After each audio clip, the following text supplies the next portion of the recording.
Okay.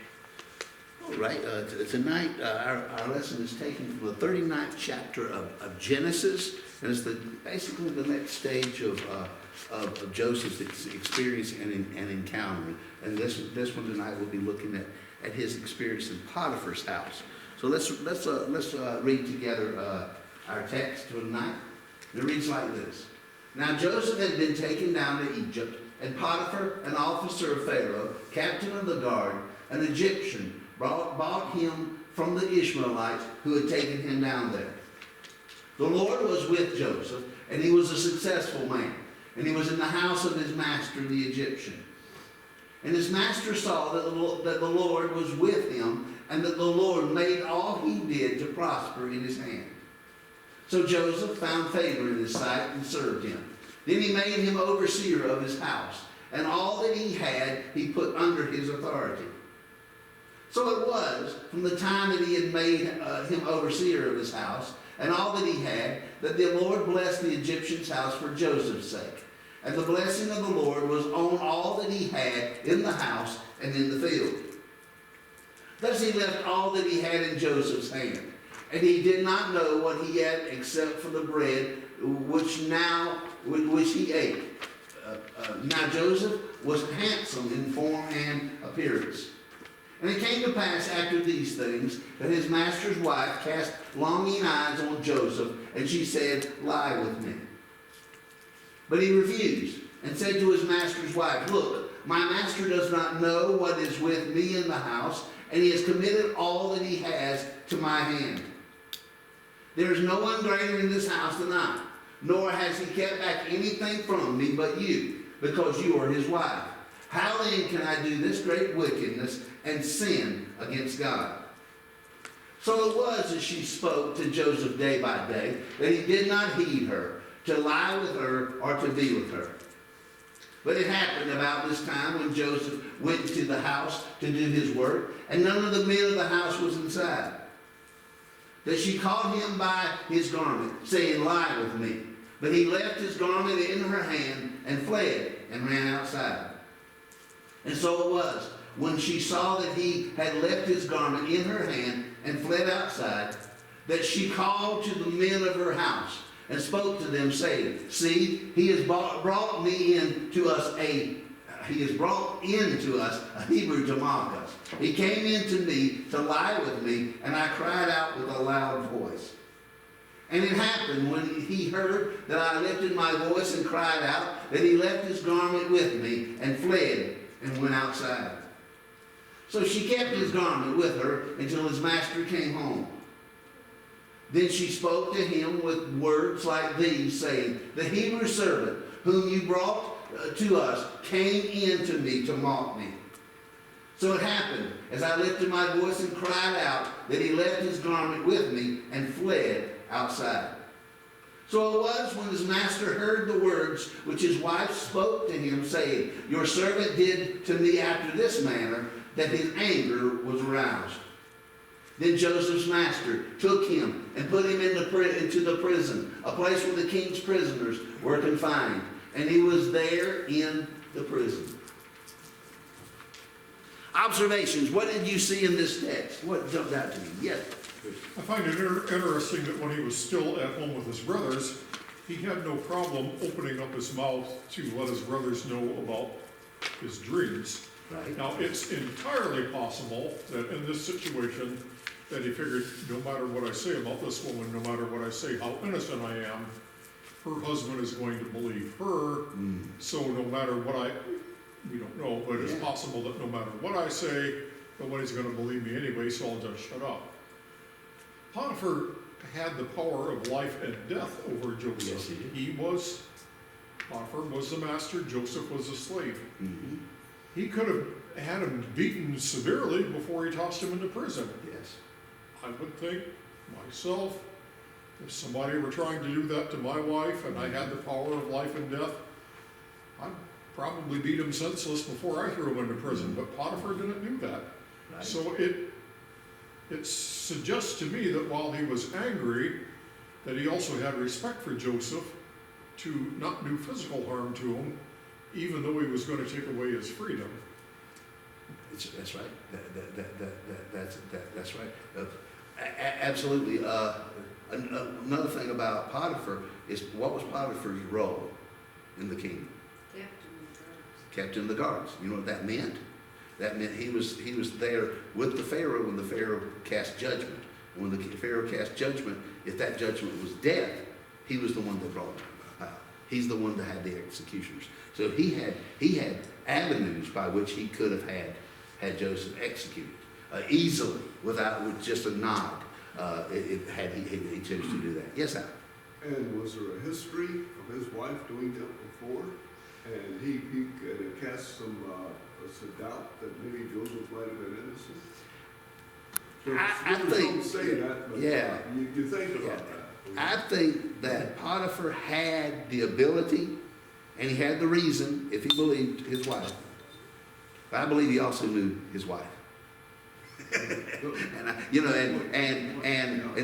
instead of putting his hand on, the Bible here says that Potiphar was angry. Doesn't tell us why he was angry. He might have been frustrated with her because he had a good thing going.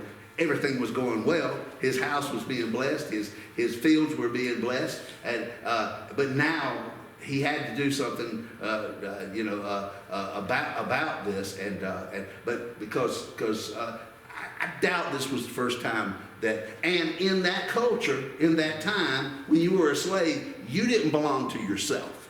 You didn't. So what you were told to do, you did. And that was the I'm looking at the flip side of this, because Potiphar noticed that God was blessing him.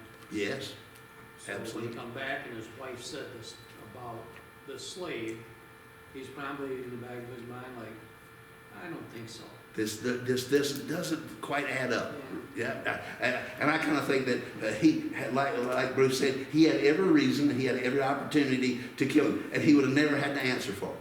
No. He was a slave. He was useless. He was his personal property. He could have ended him, and he could have hurt him, and he could have done all manner of evil against him. But he simply expels him to a prison.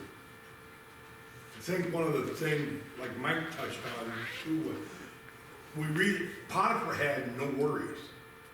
Yeah. He basically, if you read the text in 6th, 7th, and 8th verses, Potiphar wasn't around. He was off doing, I would assume, Pharaoh's business. Everything, he was not even worried about what was going on in his household. He didn't know what was going on. Yeah. To the food that he ate. Yeah, That's all he knew about whenever he came home. that's right. That's right. And he's So- so trusted. And it struck me, once again, like Mike said, Potiphar's an Egyptian, but he noticed that the Lord was with Joseph. Oh yes, yeah, absolutely. When things start just clicking, and what was the realm of Joseph's responsibility? Did you notice that? Complete, Not just household, complete, everything. complete the household and the field. Now I believe that's significant. Why? Because of Joseph's future. He was not a farmer. He was a herdsman. Was the things that he learned in the fields what he would put into motion in Egypt? Egyptian fields at that. The things that God was teaching him and showing him. So yeah, very good point. Very good point. Anything else that you notice here about Potiphar's house and this experience that Joseph had there? Well, here's a phrase that Joseph used, which I think in some contexts it might be considered to be a little insulting if it were in this day and age. He says to Potiphar's wife, now we never know her name, there is no one greater in this house than I. In other words, I'm even in a position of authority greater than you, Potiphar's wife. Well, and he was as far as the technical side of things, he ran the house. She didn't necessarily run the house. I don't know if it was an Egyptian thing, or if it was a matter of the position that he was in, that he was head of the household. It seems that all the slaves answered to him, the field hands answered to him.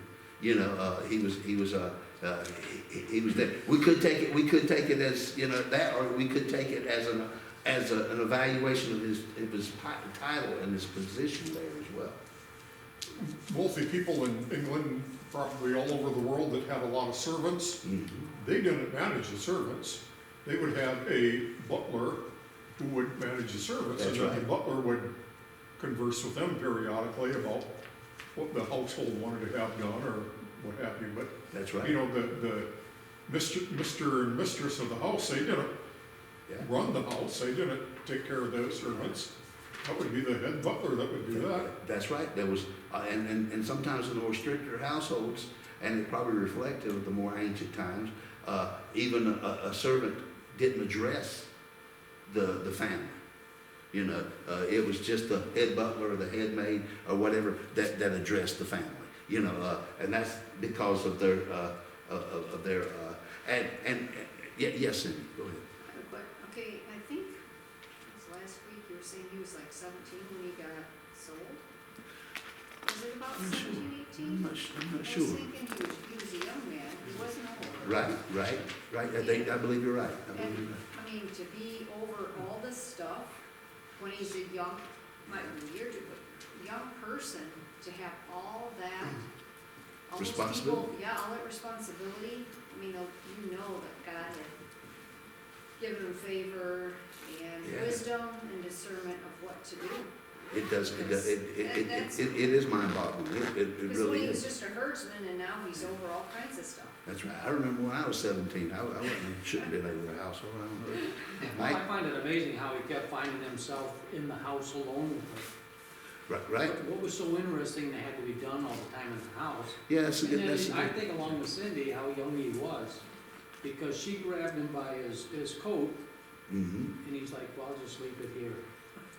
Yeah. That's like Cindy's got a good friend, you know, and when we were younger, she's like, how do you know Mike's not messing around? I just trust God, he's not. Yeah. But as a young kid, that's why I was thinking, he's pretty young. And handsome.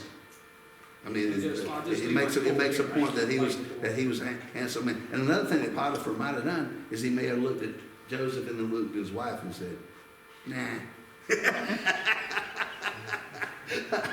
That's part of her fantasy life, and not but yeah, I do believe Potiphar's house was massive too. I believe he was to be that close to the Pharaoh and the chief over, and to have not only that responsibility but to have fields, and property.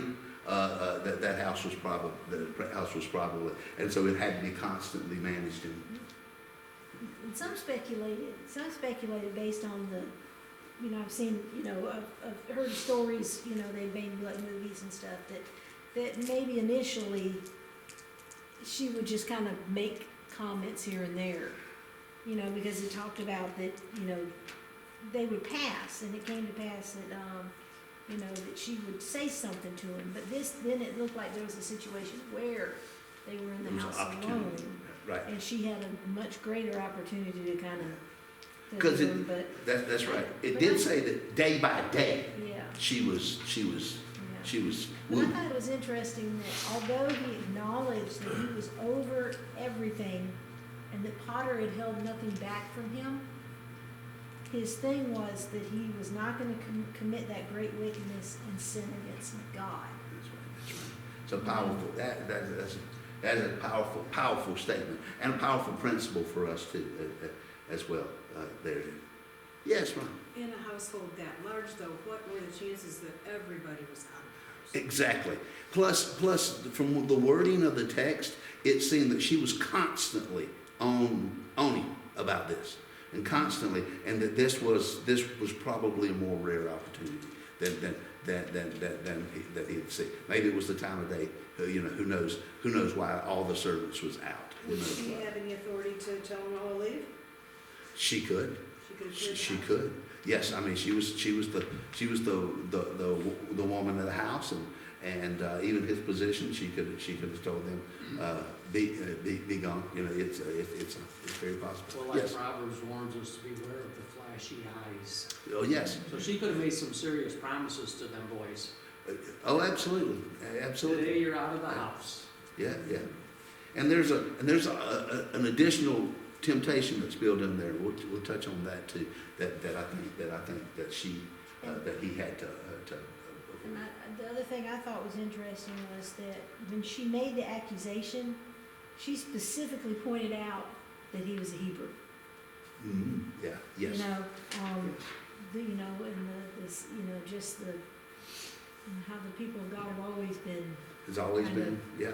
And it was a matter of, a matter of this, because basically by suggesting that at this time was not suggesting what the Hebrews had become, but it basically, she just said this nomad, because all the Hebrews was a big family, from the backside of nowhere, that even his own brothers sold him. So what value was he, Sold him for the price of a handicapped slave. I don't think they sold Potiphar him for that. I believe they made a hefty profit when they looked at this young, strapping man and saw the opportunity there. Yeah. Well, and the people who took him off the brother's hands didn't pay for him either, so they got all the profit from Potiphar. Yeah. Well, the Ishmaelites did get, but the note was that they got the price that they asked was the price for a handicapped slave at that time. Oh, I thought that's what the brother got. Brothers. Oh, that's what the brothers got. That's right. So the brothers sold him for that amount, but I think they sold him probably for much more Oh, because he wasn't handicapped, and he was an able-bodied man that could. Yeah, by the time they got to Egypt, after they left the brothers, they had time to get their story, and when they got to the slave auction, Mm-hmm. they, who knows what they concocted to get rid of this young man. Oh, yeah. That they yes. had. I mean, I think it was amazing to me that they were led to Potiphar. Absolutely. Even though he's head of the guard, he's got an expansive home and that, how did he end up with a band of Ishmaelites selling slaves somewhere? That had to be divine intervention. It did, and we don't think about this, but from the time that he was sold to the time that he was sold again, they must have seen something in him, because they didn't sell him for slave labor. He wasn't sold to build pyramids. He wasn't sold to this. He was sold in a high class house. Yes. I was thinking too, see, the Jews, all the tribes in that area, the Jews didn't have a lot of friends, we have to remember too. It's almost like today. Mm-hmm. So I think the hand of God is here. Absolutely. God allowed him to be sold to some people who wouldn't harm him, because if he was going to carry out what he carried out with Joseph, he had to get him to Egypt in a safe manner. Absolutely. He couldn't get him down there dead or injured. Yes. Because he'd have never gone through what he took him through. That's right. Well, and also too, one of the factors as to why he wasn't killed was clearly, from the Bible story, God didn't want him killed. Right. That's one of the primary. That's one of the primary He had a reasons. future for him. That's right. That's right. So in each of these details, he's interweaving his plan, and he's interweaving what he wanted out of Joseph as well. Any other?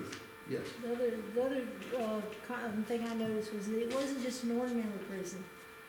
It was the prison, it was the king's prison. That's right. Pharaoh's prison, where he kept his prisoners. Close enough that the prisoners that he shared with, or we were just kind of getting a glimpse, worked in the king's house.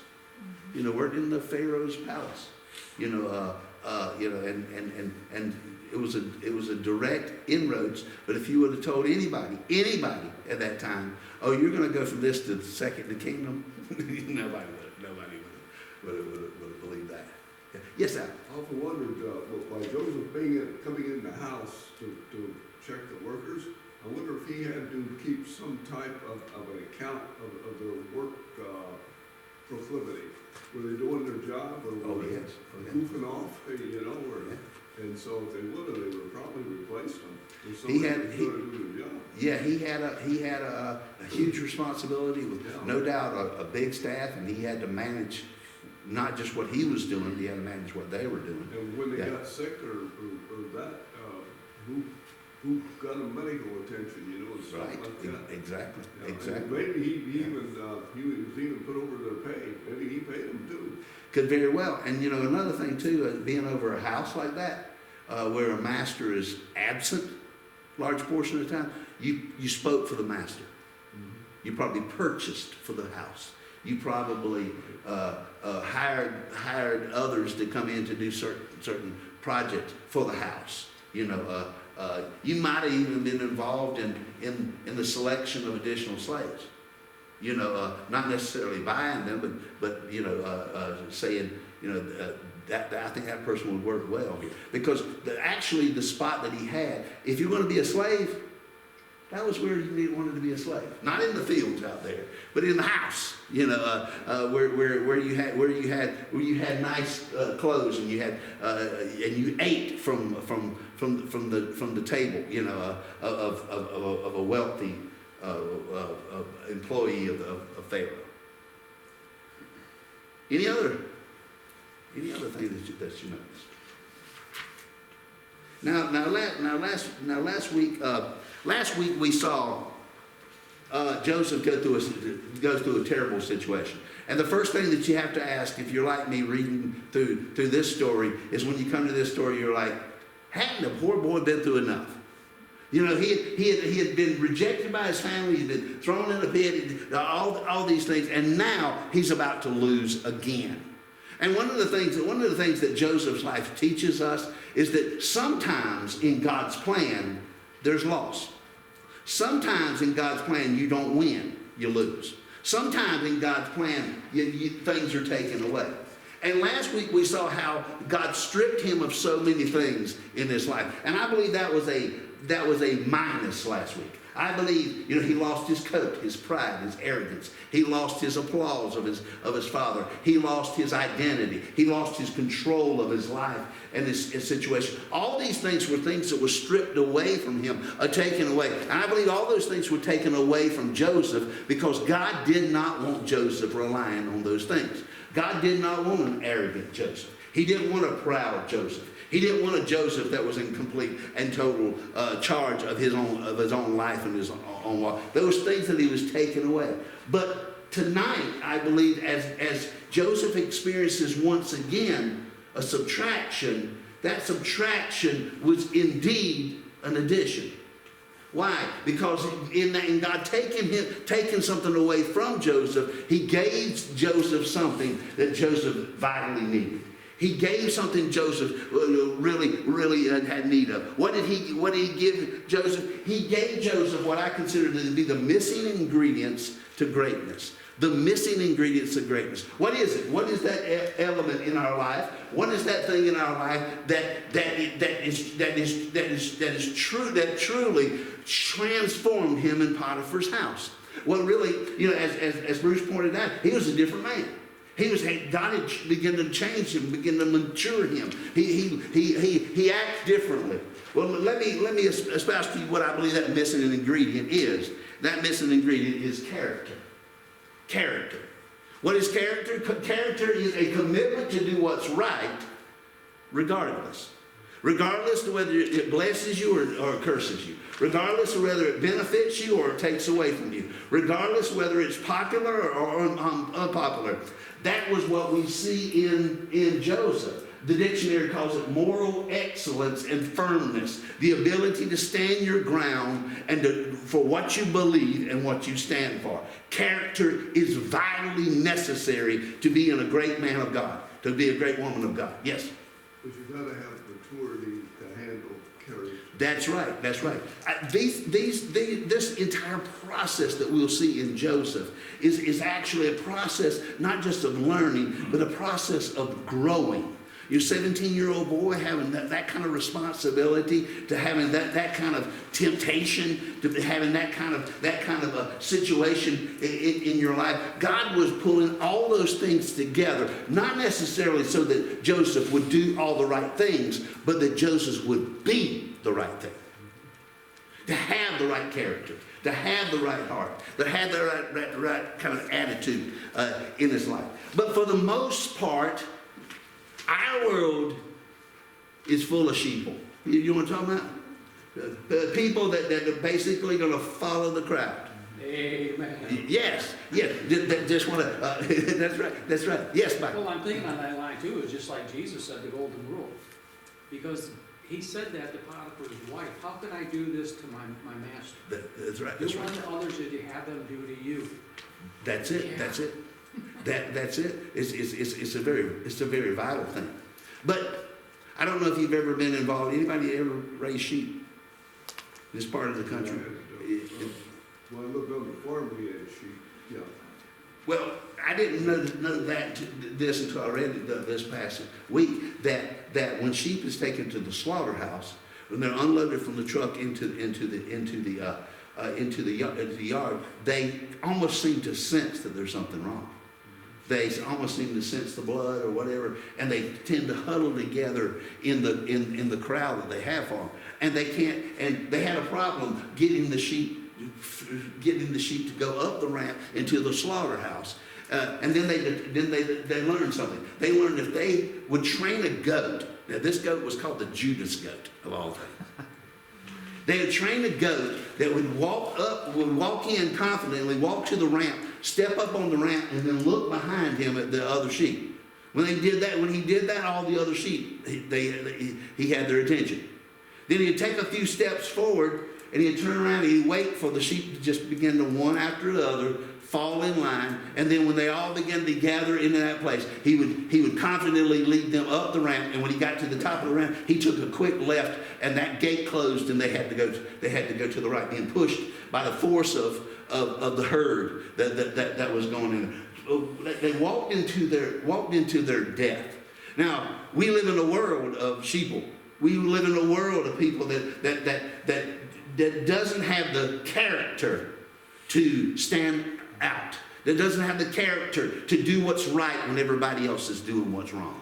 To live by a level of conviction. You see, Joseph understood something. He was putting himself in harm's way, but his character meant more to him than that. He was putting himself in a bad position, but his character meant more to him to that. If we're going to allow God to shape us and mold us, one of the most vital things that God holds valuable in our lives is character. Because you see, God's not so concerned with what you do and the success that you have and the heights that you reach. He's concerned with the kind of person you are. He works on the inside of us. He shapes us. Because what he realized that what he desired from Joseph wasn't just somebody to sit on the throne. There's plenty of people who could do that.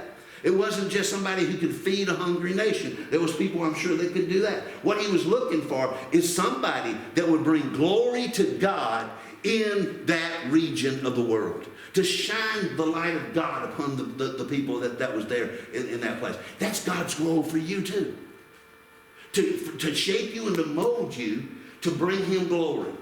To shape you and to mold him. And it may mean success. It may mean position, but it may not. But we need to allow God to shape us and to mold us and to build in us this kind of character that he wants for our lives and wants for our hearts. Character will make us distinct. It'll make us stand out from those that are around about us. And can I say that nothing will compensate for a lack of character? No talent, no ability, no money, no anointing, no gifting will compensate for a lack of character. Have you ever seen anybody that seemingly had it all, but they lack character? It destroys everything they touch. It's toxic in their life. But if you find somebody who has the boldness of their conviction, I mean, if you find somebody that has convictions and they live by that convictions, it's hard not to listen to them. We can get caught up in, a car salesman that loves that car so much. I've got 3 of those. We get intrigued. That's what God was shaping in Joseph. He was shaping in Joseph a man that people wanted to follow. I've always heard that leaders are not people that are in charge as much as people that others want to follow. And so that's the key. Yes, Chris. You think about talking at that, Joseph had to show character to the most powerful man in the world at that time. That's right. That's right. And God knew that. Joseph did not know that he was being prepped for that, but God knew all along he was. And as you read ahead, we find out that Pharaoh was just as impressed as Potiphar was, and everybody else was. And it mentions again, what was intriguing about reading through this is several times we notice that we are told by the story writer that the Egyptians knew that Lord, or in some text, Yahweh was with Joseph. Yes. That's right. That's right. Now, something you might not notice in Joseph's life that kind of leaps out to me, and that is that Joseph's life was a microcosm of what was to come. When he was with his dad, he was elevated to a position, not a great position, just over his brothers. Then when he was with Potiphar, he was elevated to another position. Even when he's in prison, you throw a man in prison and he gets promoted. Imagine that. He gets promoted over the prison. Then he turns around and goes in because his life, God's shaping him in every one of those situations. And I believe that God is shaping him to be the kind of man that, like I said, God can say, he's reflective of me. He's reflective of my character. He's reflective of how I judge. He's reflective of my righteousness. And that's what God desperately wants to see in our life. So let's notice a few things that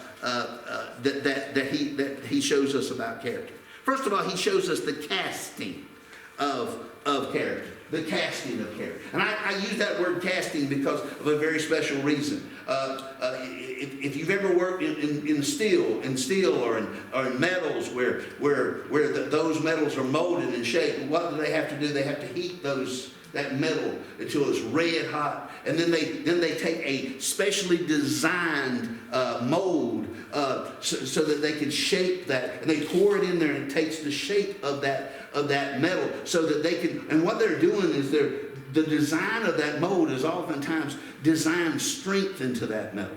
It may be a tool, but it's designed in so that metal has its own strength. God takes us through situations, and he takes us through circumstances where he turns up the heat. He allows the heat to be elevated in our life so that he can design his strength in us. So he can mold us to be like him. So he can shape us to be like him. So he can shape us to know what he'd have and to develop that kind of character. Now we're going to see all these other characteristics that are going to pop up in Joseph's life. But God was focusing, I really believe that God was truly focusing on developing an unbending strength in Joseph of character. A strength that would say, yes, Lord, I'm going to do what is right no matter what in our life. And so what does God use to cast character in our life? He uses something we don't really like to talk about, do we? He uses temptation. He cast in us the heat of temptation. Now, you don't develop character by taking a class on morals. You don't even develop character by knowing what's wrong and right.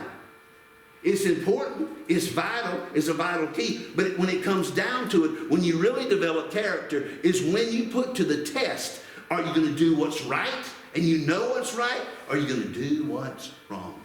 That's exactly what was taking place here in Joseph's life. Joseph knew what was wrong. He knew what was right. He remembered the words of his father. He remembered he was the only Hebrew there, the only one that believed in Jehovah, the only one that believed in the moral standard that he had. No one would have known if he would have broke any of the codes of God, but he wouldn't do it. Why? Because God was testing him, and can I tell you, Joseph passed with flying colors. It's fantastic to see how wonderfully and glorious. But James tells us that God does not tempt us. But one thing is clear, God will allow us to go into temptation. Notice what it said about Jesus Christ when he went into the wilderness, that the Spirit led Jesus into the wilderness to be tempted of the devil. He wasn't doing the tempting, but sometimes he opens the opportunity for us to be confronted with the situation. Am I going to do what I know God wants me to do, or am I going to do what I want to do? Am I going to do what is right, or am I going to do what is wrong? Am I going to do in secret what I shouldn't do in public? All these things are cast in the heat of temptation. Al? I just wondered here, and I don't want to get off of what you're saying there, but the Egyptians' knowledge of God, did that come through Abraham when he and Sarah went there years before? Because they seem to know who God was, and I know that the scriptures say that when Sarah, who scriptures say was a beautiful woman, was taken in, because Abraham lied and said she was his sister, so she was game for anybody that wanted her, basically.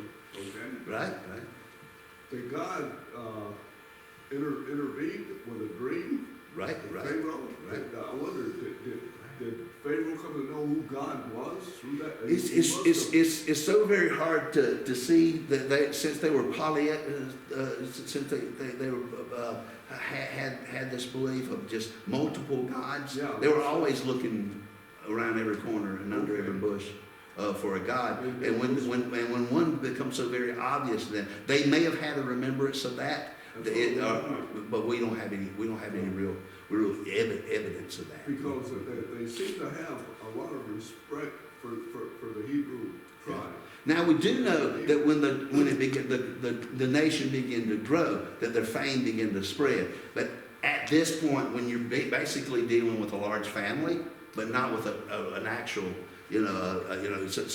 such as Jacob's family, that their fame was probably not as widespread as it would be later. Especially after the Egyptian. Because you remember what happened when Joseph went to Egypt? His family went to Egypt, and they stayed there, and 400 years later they were walking out as slaves. But through Abraham, they had to know that Joseph was a Hebrew. It became from. It could very well. We can really just think that may be the case. We would hope that that'd be the case. That everywhere that God's people went, they left a remembrance of Jehovah God. When they were there. But what God does, what does God do for us in times of temptation? God designs us for the heat of temptation. He really does. I like what C.S. Lewis once said. C.S. Lewis once was asked, why is it that Christian people have so much trouble? He said, because we're the only one that's designed for it. Because we're the only ones that really have the tools to deal with trouble in our life. Years ago, the Lockheed A-12 Blackbird was designed to take the place of the U-2 planes. And that the Lockheed was a unique plane because it was basically two large engines, a seat, and all the rest of it was fuel tanks. It was just fuel everywhere. But the engineers hated dealing with it because it was designed in such a way that you couldn't fill up these fuel tanks early, because these fuel tanks leaked all over the place, and they'd be covered in fuel, just trying to get a foot of fuel. This vessel would travel at a height of 80,000 feet. It would fly at a rate of 3 times the speed of sound. What the engineers come to realize when they designed this plane, that when that plane was in full function and functioning mode, the outside of that plane would reach 1,000 degrees. And if they designed regular fuel tanks for this thing, it would rupture and it would burst. But by leaving these little cracks and leaving these little devices, when it heated up, the fuel tanks did what? It expanded and it sealed up the fuel tanks while it was in flight, so it was going on. They had designed this plane for the heat. Can I tell you, God's designing you for the heat? God's designing you for those situations and circumstances that would have killed you 20 years ago, that would have destroyed your life. God is designing in our life. And how does he do that? By temptation. By giving us opportunities to do the wrong thing. By giving us opportunities to choose between what we know is what God wants and what we know God doesn't want in our life. I love the fact here, when I look at Joseph's life, Joseph teaches me something about temptation that I think is vitally important for us to understand. Notice what Joseph teaches us about temptation. In verses 7 through 9, I want you to pay attention to how Joseph approaches this temptation. Because the way Joseph approaches this temptation, other people don't usually approach temptation this way. And it came to pass after these things that his wife's master cast longing eyes on Joseph, and she said, "Lie with me." Now listen. But he refused and said to his master's wife, "Look, my master does not know what is with me in the house, and he has committed all that he has to my hand. There is no one greater in this house than I, nor has he kept back anything from me but you, because you are his wife. How can I do this great wickedness and sin against God?" How is this different from how most people deal with temptation? I'll tell you how it is. Joseph fought his way through temptation. He did not feel his way through temptation. How often I've had people that I've counseled that sit in my office and they've been entangled in an affair or something like that, and they'll look at me and they'll say, "I don't know what I was thinking." And I'm real tempted to say, "I know what you were thinking." You weren't. You were just being driven by your desires. You're just being driven by your passions. You're being driven by what you felt was good or felt was right or felt you deserved. All those things. You see, Joseph didn't do that. Joseph sat down and to Potiphar's wife, he said, "Here's all the reasons I shouldn't." He said, "First of all, there's your husband.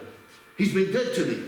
He's given me all this responsibility. He's placed it. Secondly, there's the trust that he's given me. He's given me tremendous trust over all that he possesses and all that, with the exception of you, because you're special to him. Still dealing this because you're his wife." He said, thirdly, he brought up the sin. I like what he called it. He said, notice what he says. "How then can I do this great wickedness?" Some people fall into temptation because they don't see temptation as a big deal. They don't see sin as wicked enough or evil enough. It's just it's a mistake. They like to call it. That's not what Joseph called it. He said, "This is a great wickedness. This is destructive in my life." He saw sin for as it is.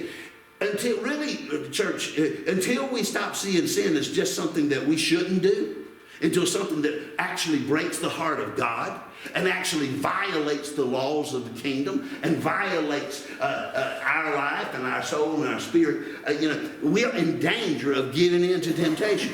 But I'm so glad that Joseph didn't. And then the very last thing, as Michelle pointed out, he considered God.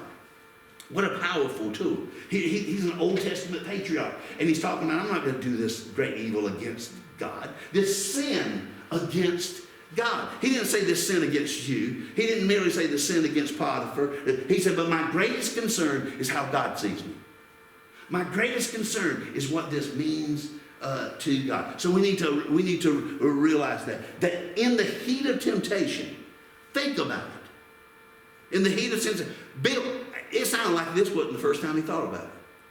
He had laid it out. I believe he had seen the way she looked at him. I believe he had seen the temptation after temptation that she wanted to throw his way. He thought this through. He understood this thing. We need that in our life. Reminds me of the man that was flying on business, and he found himself on an airplane, and he was sitting beside a gorgeous woman. And they struck up a conversation, and she really enjoyed his company, and she looked over at him and said, "I'm staying at XYZ Hotel. Here's my phone number." And she handed him the phone number. She said, "Drop by." And without missing a note, he reached in his back pocket, pulled out his wallet, and he slung open his wallet, and he pulled out all the picture of his family. He said, "This is my wife of 20 years. This is my little girl. This is my son. This is the baby that we recently had." And the woman stopped, looked over at him. She said, "I understand." And he handed her the phone number back. Sometimes it just takes long enough to stop and to say, "This ain't worth what it's going to cost me. This is not worth it in my life." We were designed for the heat, and that's where character shines through. But there was a temptation here that I think you need to notice here that we can simply overlook. And that is the temptation to embrace a shortcut. Joseph could have inadvertently said, "Well, this must be God's will. I can ally with this shifty, scheming woman that Potiphar's wife was, and I can take his household. And I can find a position in Pharaoh's court that way. Maybe it must be God's will." You know, if you look long enough, you can justify almost anything that you really want to do, but that doesn't make it right. That doesn't make it with God. But Joseph didn't do that. Joseph refused to embrace a shortcut to what God had in plan for him. You see, God saw character in this young man called Joseph. But there's something that we need to realize too about character. We need to realize the value of character. But if we're gonna experience character in our life, we gotta value it. It's gotta mean something to us. We live in a generation that don't. A generation that sees no value in doing what is right. No value in doing having integrity. We have to value character. How do we value character in our life? We got to value it more than our lives. As we pointed out earlier, Joseph knew that he was putting himself in harm's way. He knew that he could have been executed in a minute's time. He knew that Potiphar's wife wasn't just going to stay silent, that she wasn't just going to leave this alone, but that she could kill him. Unless we love God enough to die for God, we don't love God enough to live for him. Unless we're willing to say, "Lord God, I want to be made what you want me to be, if it costs me everything." And that's what Joseph did. Joseph was willing to allow it to cost him everything. And so we need to understand that. Remember the words of Jesus? "He who finds his life will lose it, and he who loses his life for my sake will find it." He said, you got to be willing to value what I value more highly than even your very life. We also see in Joseph that we've got to value character more than we value our reputation. What? Sometimes you're going to do the right thing and be charged with doing the wrong thing. Sometimes people are going to lie about you. Sometimes people are going to scheme behind your back. Sometimes you're going to walk out innocent, but end up charged with guilt and be placed in a situation that you didn't ask for. We've got to be willing to love character in our life more than we love our reputation. Years ago, when I was a boy, reputation was a big deal in the church. They would bend over backward for reputation. I believe they went too far. What do you mean they went too far? Because sometimes they were more concerned with how things looked than how things were. Sometimes you can do the right thing and still people say that you did the wrong thing. Sometimes the reputation that you need, I like what the Bible says about Jesus, that he was of no reputation. In other words, he didn't defend his reputation. He didn't go out overboard. He just was what he was, and that character shone through. And we need to understand that sometimes we've got to value our character more than our reputation. We also have to value in our lives more than keeping things as they are. Joseph never had it so good. Never had it so good. Even when he was on his dad's herding sheep, he never slept in a finer bed. He never ate finer food. He never had such respect. His brothers weren't there to hate him and despise him. The other slaves and servants respected him. And Joseph could have said, if I don't do this, I'm going to lose all of this. No, he didn't think that way. He said, it's not worth me losing my character over. It's not worth me sinning against my God. It's not worth these things. So sometimes we got to pause long enough to say, because you see, we got to realize that the masterpiece of our lives is not your title and your position. The masterpiece of your life is not the great accomplishments that you have. The masterpiece of your life is who you are at the core of your being, who God makes you at your heart level. There's a Pennsylvania teacher that was teaching a class, and it was career day, and she was asking the kids the question, what do you want to be when you grow up? All the students had gone through doctor, lawyer, all these things, and all of a sudden the principal came in, as he was prone to do, and just took a seat to watch what she was doing. And she was kind of a little befuddled because she realized she only had one more student left. It was Johnny. Johnny wasn't so bright. Johnny was kind of an embarrassment. She knows that Johnny was going to get up and say something that he didn't intend to be funny, but the rest of the class was going to laugh at him, and he was going to, and she would have to call the class down in front of the principal, and she regretted it, and she even was tempted not to call on Johnny, but when it came time, she said, Johnny, come up front and tell everybody what you want to be when you grow up. Johnny went up, sheepishly looked down, and finally blurted out this. Said, when I grow up, I want to be the man that leads the blind man. And the principal, and the teacher, and the entire class was stunned at the level of understanding that this kid had. That more importantly than being a fireman, than being a president, than being a doctor, was being a person that was kind enough to take the arm of a blind man. God is looking for men and women who says, Lord God, I value character. I value what you want to make me in here first. If nobody sees it, as long as you see it. If nobody values it, as long as you value it in our life. And then finally, we need to see the strength of character. What do you mean the strength of character? Character will allow you to be able to do some things that you wouldn't otherwise do.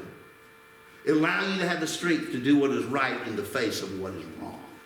It'll allow you to make the decisions where you can say, no, I know this is risky. I know this might cost me everything, but I am willing to do what is right. The strength, the very strength of character. So what is that strength that we see here? You see, great men and women of God have the strength, first of all, to refuse. If you can't say no, you're in trouble. If you can't reject other people's demands on you when it's wrong, then you're in trouble. I like what C.H. Spurgeon says. He said, learn to say no. He said, it will be of more use to you than to be able to read Latin.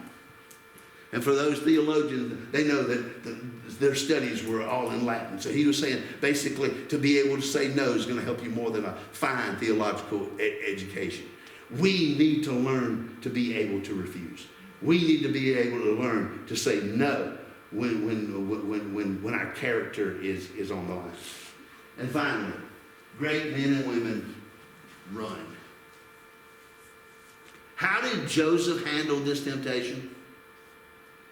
She had him. We all know people that they would say, oh, I'm had now. Yeah, can't get anywhere now. You know, she's got me by the coat. Now I gotta give in to this. They're not looking for a way out. They're looking for an excuse to do what they want to do in the first place. But Joseph decided, I'm going to run for it. Although I'm going to be misunderstood, I'm going to run for it. Although I'm going to be charged with things, I'm going to run for it. Because you see, when it comes to temptation, sometimes the best thing that you can do is just run. Get away from it. If you play with temptation, you will more than likely fall into temptation. If you decide you're stronger than temptation, you'll probably learn the hard way that temptation is a very powerful feat in your life. When I see Joseph, I think about something that Paul told Timothy. Remember Timothy, that he called to be he called him his son? That's Genesis. That's when Joseph ran. Now this is 2 Timothy 2:22. What did he say? Flee also youthful lust, but pursue righteousness, faith, love, peace with those who call on the Lord out of a pure heart. He said when it comes to lust, get out of there. When it comes to lust, get away from it. When it comes to lust, turn it off. When it comes to lust, shut the door. When it comes to lust, get out of that place. When it comes to lust, when it comes to these things in your life that will draw you away to sin and draw you away to giving in to your desires instead of what God is, one of the best things you can do is just get away. And then turn around and you see, sometimes we focus on the negative, just do this. But I like what Paul said. He said, don't just get away from that, but pursue the right things. Don't just focus on cutting out of your life those things that will lead you the wrong way. But focus on, there's plenty to focus on. Righteousness, faith, love, peace, with being among the family of God, people that have a pure heart. He said, these are things that pursue in your life. He said, but when it comes to lust, strength of character means you're able to run. Get out of there. Say no to it. Determine that you're not going to live that kind of life anymore. So that's Joseph's lesson to us on what it means to have character, what it means to develop character. Now, if you're following along in this study, next week we'll be looking at Genesis 40. So if you want to read ahead, it's Genesis 40. Thank you. God bless you. We appreciate you being here tonight. Hope you have a warm, wonderful rest of the week. Yeah, not as cold as last night. When I left the house this morning, I looked down and my phone said 29 degrees. I'm like, whoa, I don't know, Lord. I don't need that right now.